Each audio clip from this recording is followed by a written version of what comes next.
Amen. Thank you, ladies. I choose to be a Christian. Ginapili ang pagiging Kristohanon. Amen. Dili na inborn. Even though, maskin pa imong parents, pag anak nimo sa kalibutan, Christian na sila, it doesn't mean Christian na pud ka. Amen. You should choose to be a Christian. To be a Christian is a choice. Amen. Thank you, ladies. Amen. Isa na lang yun ang wala namin nyo ato. Si Annette na lang. So, atong paminyoon siguro. Para pantay na. In your Bibles, open it up in Luke chapter number 16. Luke chapter 16. Let's going to see a very familiar story in Luke chapter number 16 because we are doing a series of preaching sa topic nga awake. Amen. Remember the first sermon about awaking. Number 1 is itong awake. Awake in the presence of God. Awake, kaduha, awake in kaduha? Awaking in murag, ano ba? Awaking from sleep ni Jacob. Right? Dili. Dangers of sin. Si Samson. Napaisa, awake. Tulo naman to. Spiritual sin. Sa story na to gamit. The prodigal son. And this morning, we're going to talk another awake na pod in the book of Luke chapter 16, verse number 19. The story of the rich man and Lazarus. Okay? Nganong awake man? Tungod kay palatulog kayo ang Kristohanon. Makalimot, makatulog. Amen. Nga instead nga dapat dagan ta ginahimo para sa Ginoo, makatulog ta sa mga ginahimo sa kalibutan nga mga tambal pampatulog. Amen. So this morning, let's all stand and let's give reverence to the words of the Lord. Atong basahon verse number 19 and verse number 23, 19 hang to 23. Okay? We know the story. Ang uban sa ato agad ini basing memorize pa ang kaning whole story from 19 to 31.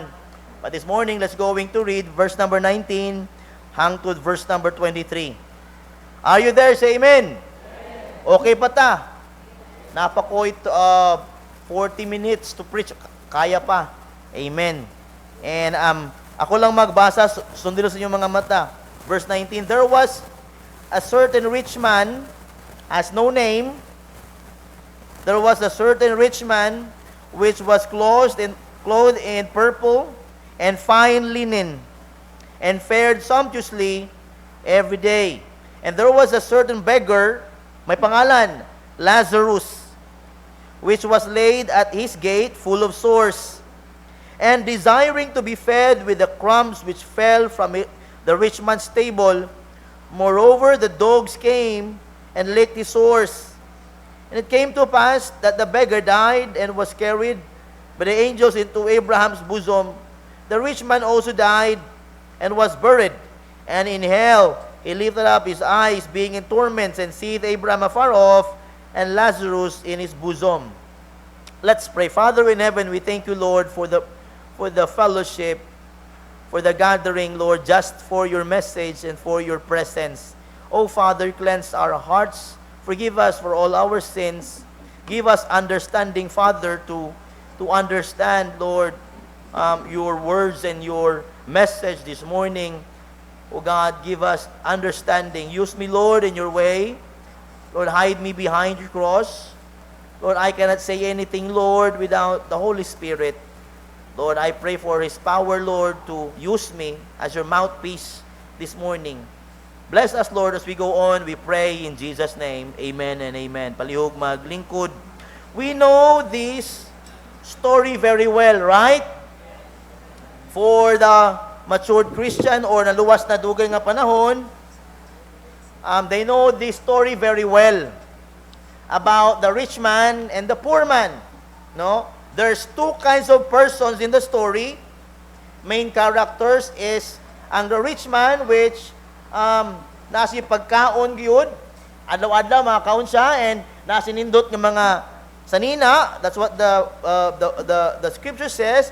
And there was this poor person who has nothing, and who was hoping for every crumbs nga mahulog sa table sa dato para sa makaon, o na mga dogs that will lick his sores, iyang mga samad. There were two kinds of persons in the story, but there is only one way of death, no? Dili sila pareho in their lifestyle, but same sila o kamatayon.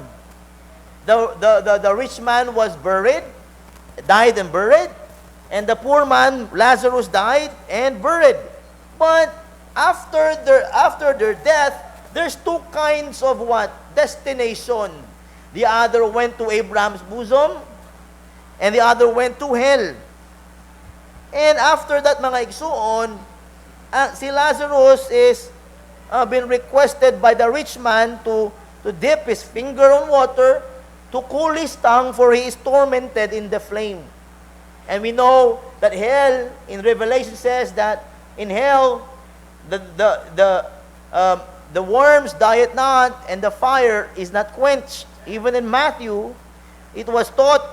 And after that, mga igsoon, makita nato the burden of this rich man. Amen? The burden of the rich man that he wanted Father Abraham nga pabuhion balik si Lazarus or anybody para muadto siya ang balay kay naa pa say 5 brethren. Ingon niya dili niya gusto nga muadto ang iyang mga igsuon kung hain siya. No? Naay burden gihapon nga makita sa impierno nga dili sila gusto nga ang ilang mga hinigugma maadto gayud kung asa sila. But Father Abraham said to him nga naasa ilaha ang the book of prophets. They have the book, they have the Bible. Ingon po sa nato, no, Father, they will never listen to the book or to the Bible. Instead, if you will make Lazarus nga mabanhaw siya sa patay, magtuo sila. Ingon si Father Abraham, wa man gaya sila motuo sa Biblia kana pang taong mabanhaw nga si Lazarus. Amen. So mao na istorya mga igsuon, but this morning we're going to talk about this topic ay entitled mga igsuon, Awake into the reality of life. Awake into the reality of life. Maybe we are enjoying our life today. Maybe we are enjoying everything we have today. But the reality, mga igsoon, one day, all of those things will expire. All of those things will be lost. All of those things, atong biyaan, all of those things, we will no longer enjoy. That's the reality of life. Maabot ang mga adlaw, igsuon sa atong kamatayon that we will leave everything. We cannot have our money nga madala nato wherever we go. Amen. Everything is temporal in this world. Walay nagadugay, walang forever in this world. Amen. Walay maglungtad. Ang dating nahibaw-an nato nga butan karon mantas. Ang dati ito na ilhan nga amigo, butan, karon mantas na. Ang dati nga mga t-shirt nga bago pa, nidaan na. Wala gyud mo ano no? Pero ang lupa, pagpalit nimo, ugma lahi na'y presyo. Amen. Karon nga lupa, murag hatag-hatag, usa ka adlaw, kamatyan ng lupa, awayan na gyud. Amen. In this life, everything are temporal. We may enjoy them temporarily, but when death will come, we can never bring those things with us wherever we go. That's reality. Karon na, ugma wala. That's reality. Karon faithful ka, ugma di na. That's reality. Amen. Awake into the reality of life. Some are enjoying o wala sila nagahuna-huna that one day, things may change. Things will change. Ang atong simbahan, mga igsuon, kani atong simbahan, nagdahom lang ko nga, Anila, okay na kuha ni. The best na ni para sa ako. Pero di ay. Mamungkag na punta o sa kadlaw. Amen. Amen. Kaya wala, dili pwede nga magstay ingon ani. And even in your life personally, na mga bagay-bagay kinahanglang buy-an. That's life. That's the reality of life. Karon ang mga bata pa, taon-taon, kaya mga bataan, hanap po ni mga bata. Amen. That's reality. Karon matanon ka, taon manigulang ka. Karon baga pa nung buhok, tanaw na to sa kadlaw. Pareho na kanako. Amen. Everything will change. That's the reality of this life. That's why the Lord prepares something for us in heaven that will never change for all eternity. Amen. And that's heaven. Now, why did our Lord told the story about the rich man and Lazarus? It is to expose the Pharisees' covetousness and false religion. He gave this story just to expose the Pharisees' covetousness and false religion. The Pharisees are so well in their clothes, but inwardly they were ravening wolves. To show the danger of ignoring God's word while living for earthly gain. God gave this story just to show us, or just to show these people in their time, the danger of ignoring God's word. Even in our life, in this generation, many people are ignoring the words of God. Amen. They're so masipag kayo sa mga earthly gains. And also to reveal the reality of eternal destiny.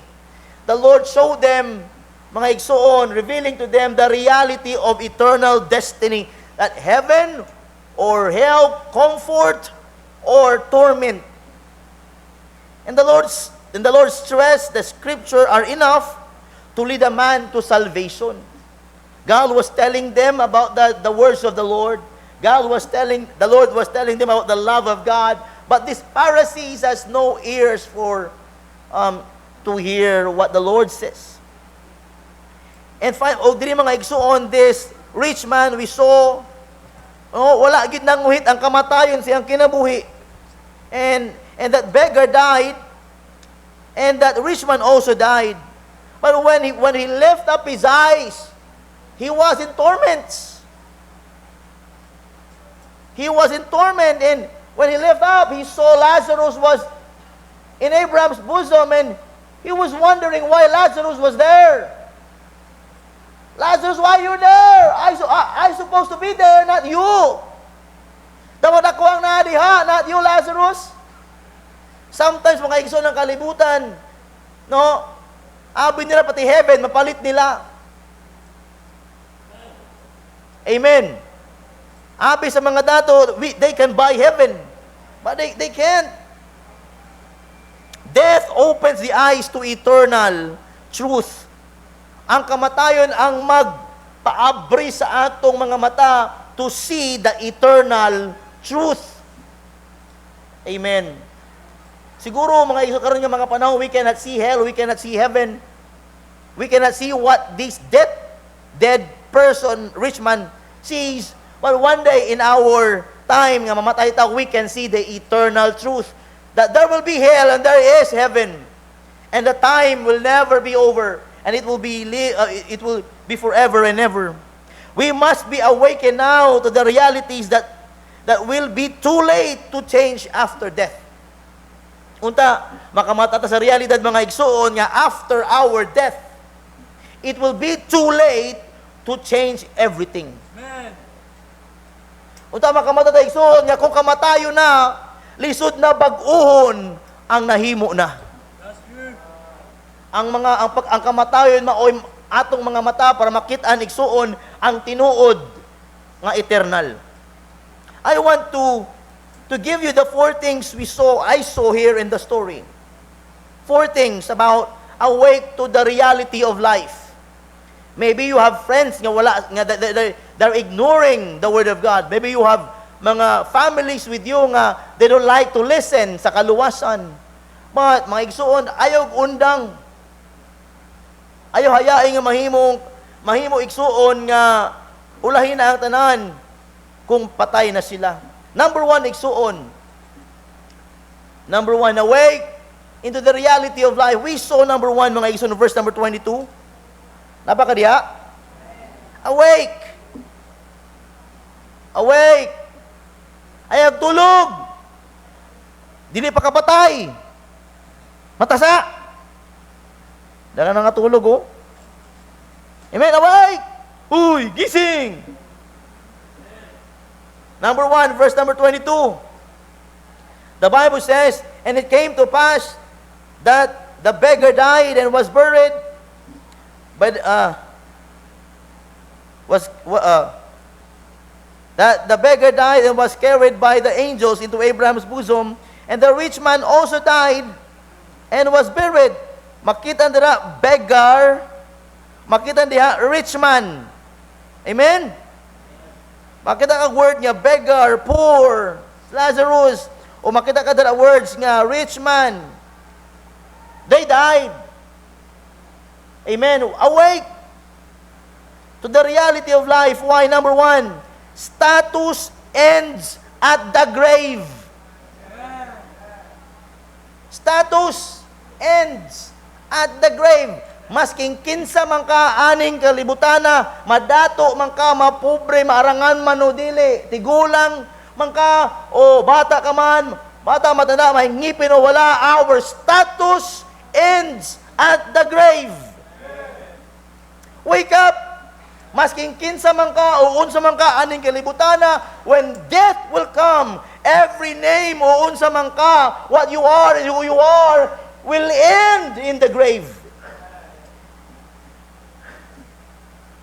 In 1 Timothy chapter 6, verse number 7, the Bible says, for we brought nothing into this world, and it is certain we can carry nothing out. Pag-abot nato aning kalibutana, wa tay bit-bit og sigurado paggawas nato aning kalibutana, wa gyud tay bit-biton. Wealth does not follow to the grave. Ang atong kadato, ang atong kabtangan, ang atong kwarta, dili na mosunod sa atong lubnganan. Kung ibutang sa panahon sa mong lubong, butangan ka rito og 20 pesos.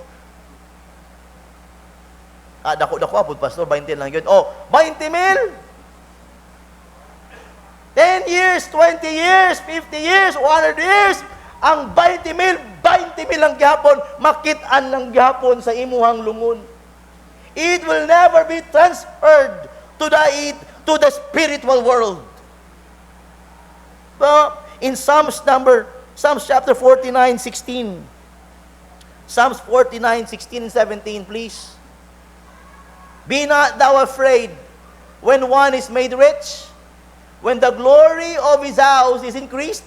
17. For when he dieth, he shall carry nothing away. His glory shall not descend after him. Dili niya na makuha, madala, asa siya padulong. Muna, kita mga pobre, okay ra, kaya wa matidadun. Wealth does not follow the grave. Your bank account will not be buried with you. Fame cannot buy eternal life. Fame cannot buy eternal life. Ecclesiastes chapter 2, verse number 16.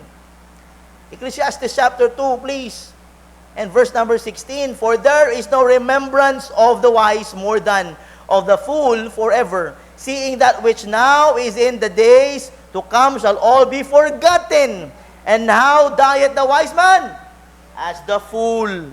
Bisan ikaw pa, wise, you'll die like a fool. If you're a fool, same as the wise, same ang kamatayon. Fame cannot buy eternal life. The applause of men cannot stop the clock of death. Ang pagpalakpak sa mga tao kanimo sa imong kinabuhi cannot stop the clock of death. Ang kamatayon di ka pugnan bisan pa ikaw na pinakasikat. Ikaw na ay pinakamaayong doktor, bisan ikaw ang tagpugong sa mga sakit sa mga tao, mamatay ka lang gihapon. Amen. Earthly honor is forgotten in eternity. In Job 21:23, Job 21 verse number 23, one died in his full strength, being holy, at ease, and quiet. Verse 24, his breasts are full of milk, and his bones are moistened with marrow. And another died in the bitterness of his soul, and never eateth with pleasure. They shall lie down alike in the dust, and the worm shall cover them. See that? Earthly honor is forgotten in eternity. Death is the great equalizer between the rich and the poor. Dato man ka, pobre man ka, equal lang gyapon mo pag-abot sa kamatayon. Awake to the reality of life. Our status ends at the grave. Bisan ikaw pang pinakamaayo, pinaka-talented, pinaka-unsa ni kalibutan na, ilado ka man, unsa man ka, hangtod lapida lang na igsuon. Hangtod lapida lang na. Everything in this world ato ginang biyaan, kay walay makasaka dito sa langit, kundi itugot sa atong Ginoo, ang atong kalagrag yun. Amen. Nice statement din him. The crown of this life turns into the dust of the grave. The crown of this life turns into the dust of the grave. Bisan unsa pa na nga korona naaaning kalibutan na, muuli gyapon na kung asan aigan sa kalibutan o asa man mga igsuon. It will never be carried away kung asa ka. Number 2, makita mo din mga igsuon ang word nga death in verse number 22. Na beggar, na rich, status. Number 2, mga igsoon, makita din na. And it came to pass that the beggar died and was carried by the angels of Abraham's bosom, and the rich one also died. Amen? Also died. Number 2, soul exists beyond the separation. Amen? Soul exists beyond the separation. Ang imong lawas, biyaan mo sa loob nga nan, pero imong kalag, na ay paadtuan. Dili pwede mo kuyog imong patayong lawas kung ahain padulong imong kalag. Soul exists beyond the separation. Two kinds of people, rich and poor. One, naadto sa impyerno. One, naadto sa Abraham's bosom. Pareho namatay. Mga igsoon, their bodies remain still. The rich man, ang body nagpabilin. The poor man, ang body nagpabilin. But their soul was separated. Amen. Ang kamatayon, i-separate niya ang lawas o atong kalag. In Hebrews 9:27, and as it is appointed unto men once to die, after this the judgment. So, naagyo'y kamatayon, that's the reality of life. Status ends in the grave. Soul exists beyond the separation. Grabe no. Death is not the end, but the beginning of eternity. Death is not the end, but the beginning of eternity. Dito mo ingon nga, wala na gyud siya, wala na gyud siya. Naa siya! Ang kamatayon, mga igsoon, maupanay umpisa, mga igsoon, sa eternidad. It's a new beginning of an eternal purpose. Diba? The grave is a doorway to forever. Grave is the doorway to forever. The righteous and the wicked are conscious after death. Ikaw, maayo, na ay dili maayo, conscious gihapon na after death. Kay mo adto ka sa impyerno, you can feel, you can see, you can talk, you're conscious. Lazarus is conscious. The rich man is conscious. The rich man was shouting and he was requesting Father Abraham, please let Lazarus to dip his finger upon water and put it in my tongue and cool my tongue, for I am tormented in this pain. Father Abraham, I have 5 brethren, please let everyone or let someone send into my father's house. Oh, mga igsoon, they were so conscious, maka-feel sila. He was tormented, but Lazarus was in comfort. After our death, mga igsoon, na consciousness. Soul exists beyond separation. Ang atong lawas ng atong gibiyaan, pero ang atong kalagmaon ay tinuod niya kita. We do not sleep in nothingness. We awaken in eternity. We do not sleep in nothingness. Dili lang hangtod diha mo kinabuhi sa lubnganan. No. We will what? Awaken in eternity, pero asa kaha. Okay ba ta? Our eternal destiny is fixed at death. Our eternal destiny is fixed at death. Mula igsoon, it's a choice. Uy. It's a choice. Habang buhi ta, let's pick a good choice, a choice that will change our destiny. Kita padulong imperno, kung wakahimoon, maimperno gud ka. But if you will choose to be with God, you would accept the Lord in your heart and have Him the Savior of your soul. And in our death, mga igsoon, He will carry us to His place up in heaven. And we will spend our eternity with Him in heaven. It's a choice. I never, mga igsoon, di ko mutuo anang gipili na ang malangit, gipili na ang mga impyerno. No. Why did Christ died on the cross? Christ died on the cross to give us choice. Hey, obey me, accept me, or dislike me. Ayaw ko daw ata, and you'll go to hell. Amen.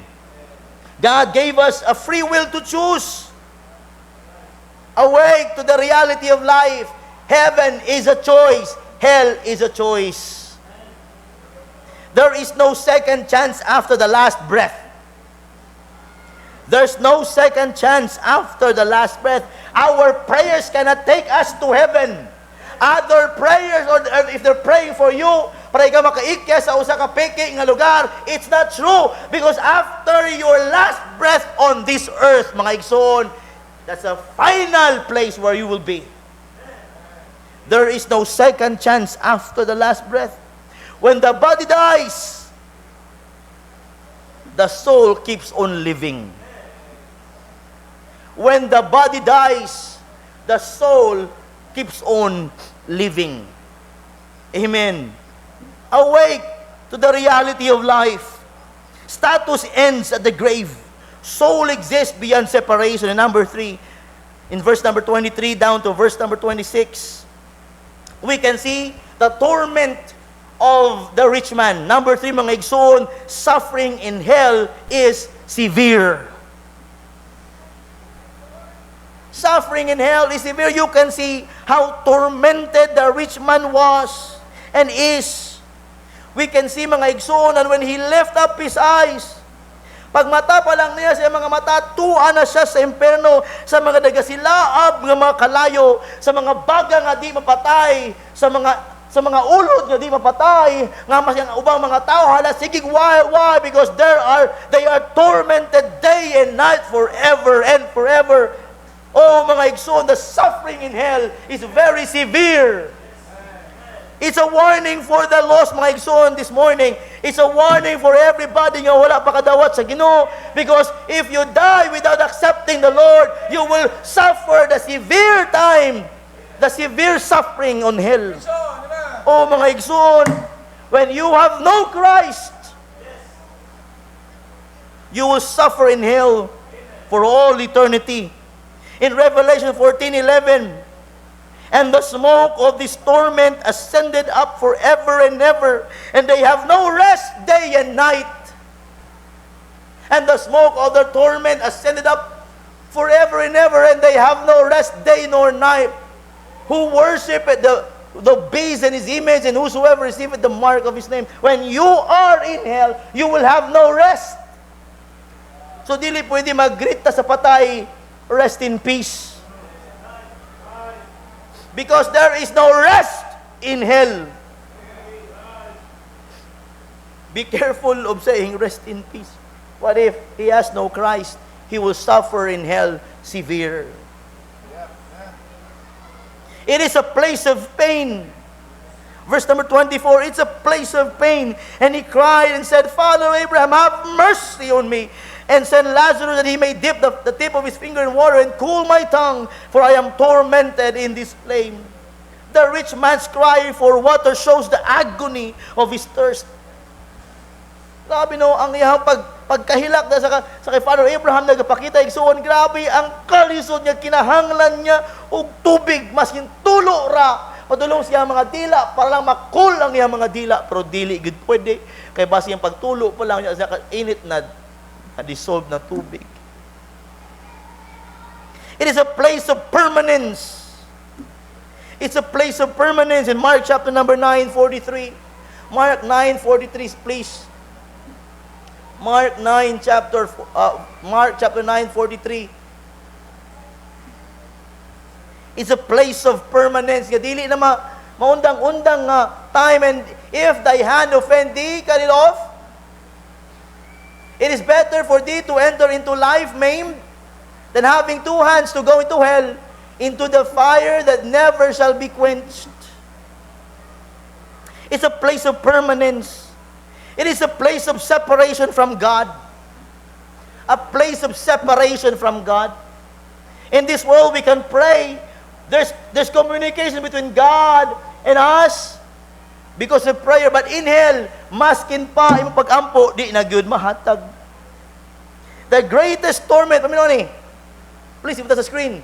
The greatest torment is to be away from the presence of the Lord forever.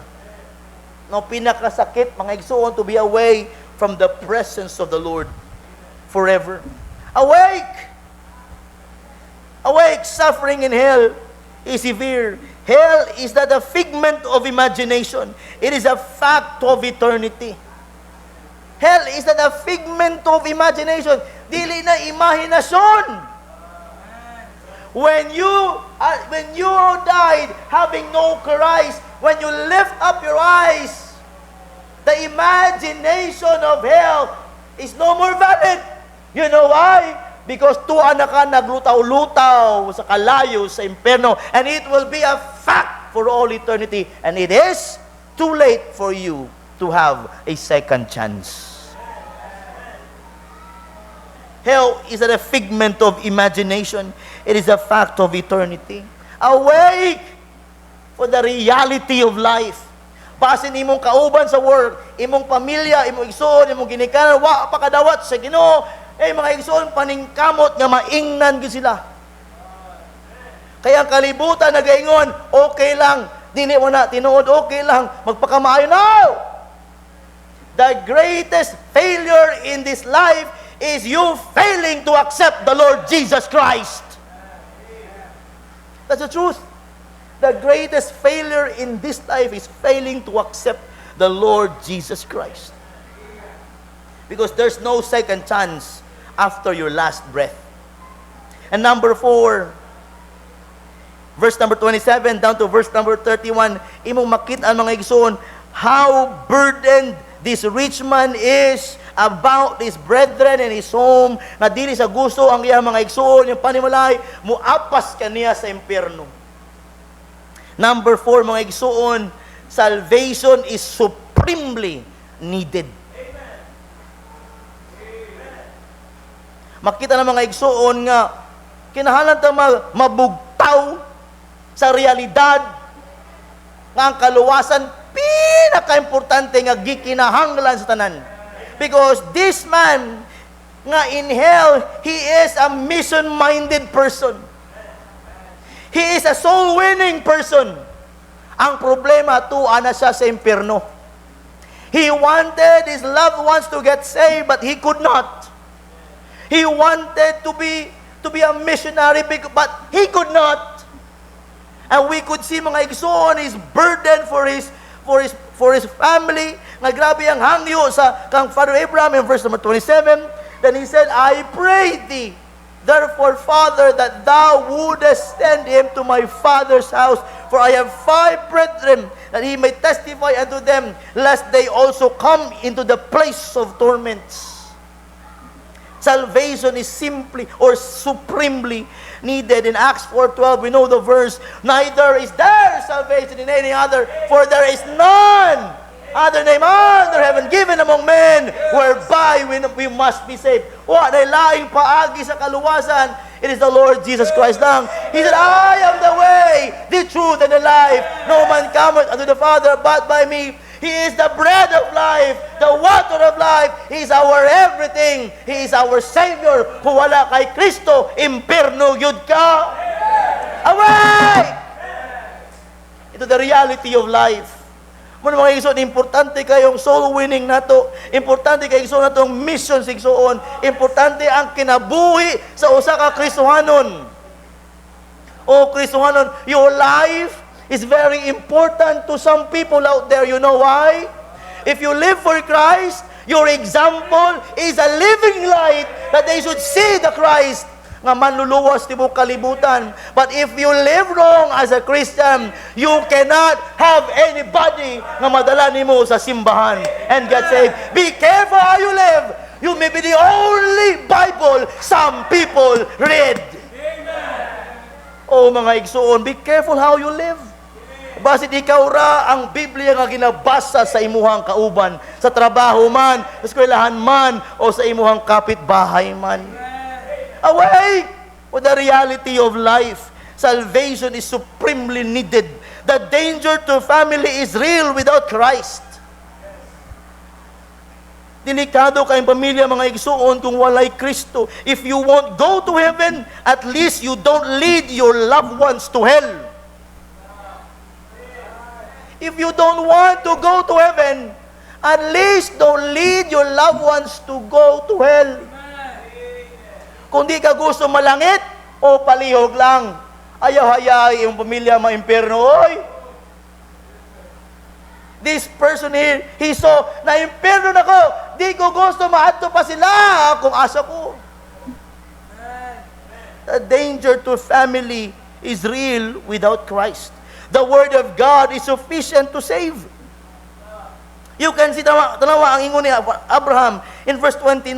Abraham said to him, they have Moses and the prophets, let them hear them. Patay na ang mga propeta, ana. Patay na si Moses, ani. O sa puti pasabot ni Abraham, naa sa ilaha ang Old Testament book. Let them hear them. So kinahanglan nila ang simbahan. Kinahanglan nila og mga Christians nga mo share sa ila. The Word of God is sufficient to save. Kung dili mahibaw-an sa ubang mga tao, mga igsoon, ang pulong sa Dios nga maoy makagiya sa kaluwasan, di gyud sila makatultol sa kaluwasan. Muna igsoon kita nga mga luwas, how beautiful are the feet of them. In Romans chapter number 10 verse Romans 10:15, di ba? Masal to ba?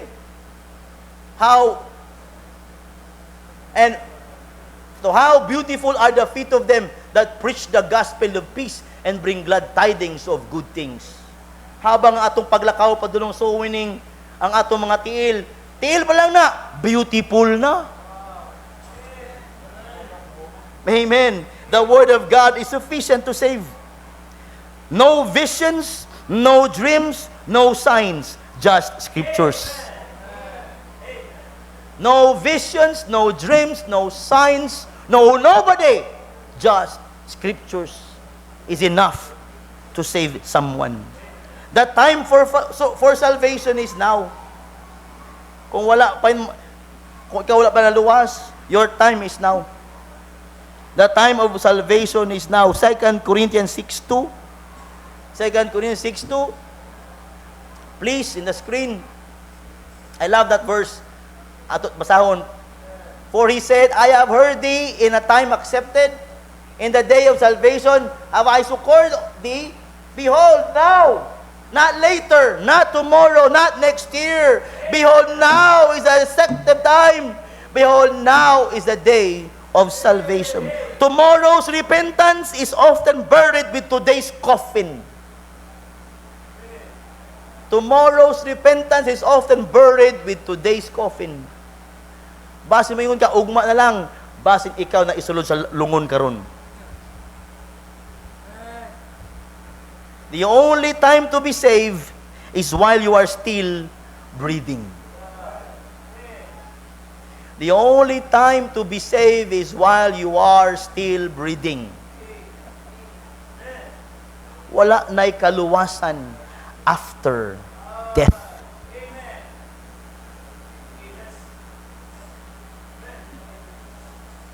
The Bible says there is no rest after death to someone that is going to hell. There is no rest to someone who is going to hell. Iksoon, awake to the reality of life. Number one, status ends at the grave. Soul exists beyond the separation. Suffering in hell is severe, and salvation is supremely needed. Listen to this, and I'll be done. The rich man awoke to the reality of eternity too late.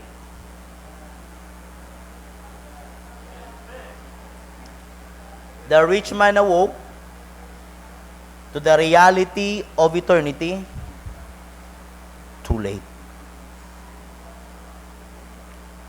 1, 2, 3. Upat na matay. Basin ang tulo o isa din ni nasa impyerno. Naghuna-huna nga, tinuod man di ay naay eternidad. Tinuod man di ay ang impyerno. The rich man awoke to the reality of eternity too late. Dili ta pwede magkinabuhi nga basta-basta sa kaning kalibutan, unya matingala na lang ta, tinuod man di ay.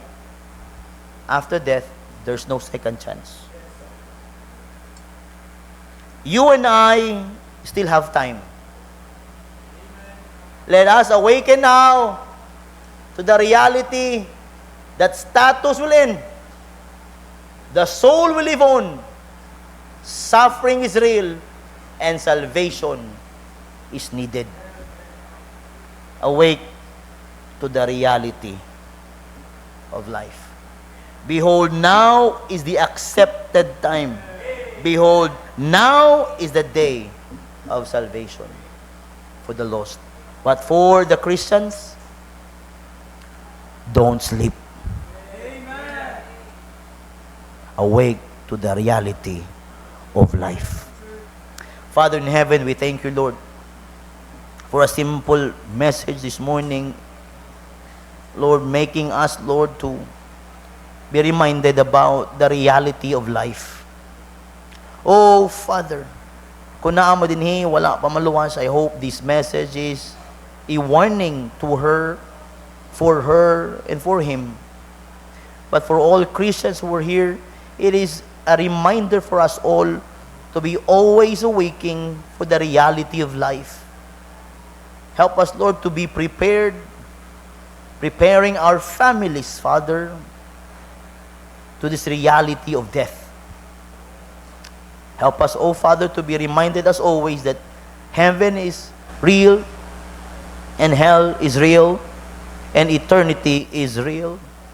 Oh Father, make us, Lord, to be guardful,